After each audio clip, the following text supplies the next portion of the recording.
The cold air beat at Ryan's cheeks as he clutched his mother's hand.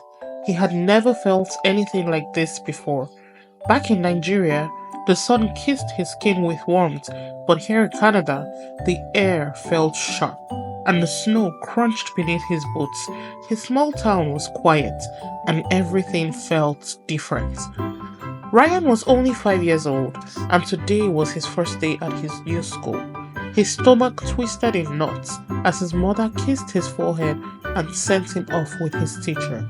The hallways were lined with colorful posters, and he read them easily. The children chatted amongst themselves, laughing and playing, but Ryan felt too nervous to join in.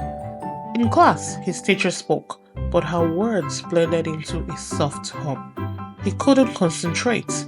The letters on the board swam before his eyes, and the math problems looked confusing. When she asked him to answer a question, he froze. Some kids giggled, and his cheeks burned with embarrassment. Lunchtime was worse. He sat alone at the corner of the cafeteria, staring at his jollof rice, while the other kids ate their sandwiches. He wanted to go home. He missed his old school, his friends, and the warmth of Lagos. Every day felt lonelier than the last, and soon he dreaded going to school. Then, everything changed one afternoon. During recess, he sat under a tree, watching the other kids play tag. A boy with curly blonde hair named Ethan and his younger brother Oliver, who was in kindergarten, approached him. "Wanna play?" Ethan asked, holding out a hand. Ren hesitated, but Ethan smiled. "It's easy. Just run when I tag you." Oliver giggled beside him. "I like to play too." Something inside Ryan lit up. He nodded, standing up slowly. Ethan tagged him and dashed away. For the first time in weeks, Ryan laughed. He chased after Ethan, his legs pumping, the cold air forgotten. The next day, Ethan and Oliver sat next to him at lunch. "What's that?" he asked, pointing to Ryan's jollof rice. "It's rice," Ryan said quietly. "Can I try?" Ethan asked. Ethan took a bite and his eyes widened. "Whoa, this is good." He turned to the other kids. "Guys, you gotta try this." Soon, a few more kids came over, curious.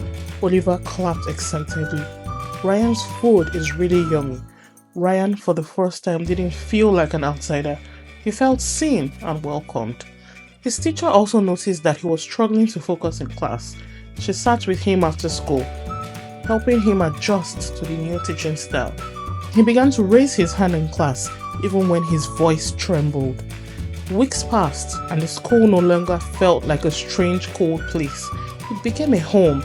Ryan looked forward to seeing Ethan and his friends. He laughed more, he ran during recess, he answered questions in class with growing confidence. One morning, as his mom walked him to the school doors, he turned to her and smiled. "I like it in here now," he said. His mother smiled, pressing a kiss to his forehead. "I'm proud of you, my son." As Ryan ran inside to greet his friends, he knew he had found his place. The experience taught Ryan an important lesson. Change can be scary, but with kindness, patience, and an open heart, new places can become home. He learned that making friends starts with a simple act of courage, whether it's saying hello, sharing a meal, or joining a game. And most importantly, he realized that no matter where you come from, there is always a place where you belong. As Ryan stepped into his classroom, he took a deep breath. The once unfamiliar walls now felt welcoming, and the once daunting lessons now sparked curiosity. He glanced over at Ethan and Oliver, who waved him over excitedly. He grinned, hurrying to join them. He had found his place, not just in the school, but in a new chapter of his life. A new beginning, a new home, and a heart full of possibility. But just as he settled into his seat, he felt a strange sensation, as if someone was watching him. He turned toward the classroom door, and for the briefest moment, saw a young boy standing near the lockers, peeking at him before quickly disappearing around the corner. Ryan's heart skipped a bit. He hesitated for a moment, before slowly rising from his seat. His curiosity burned stronger than his fear. Who was that boy? What did he want?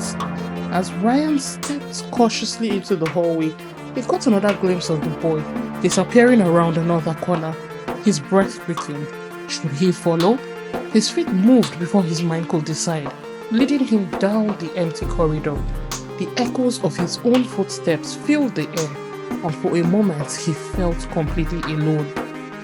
Just as he turned the next corner, he saw the boy standing at the far end of the hallway, watching him with wide knowing eyes. The boy raised a hand, as if signaling Ryan to come closer. Ryan swallowed hard. His pulse pounded in his ears. Was this a trick? Was the boy real?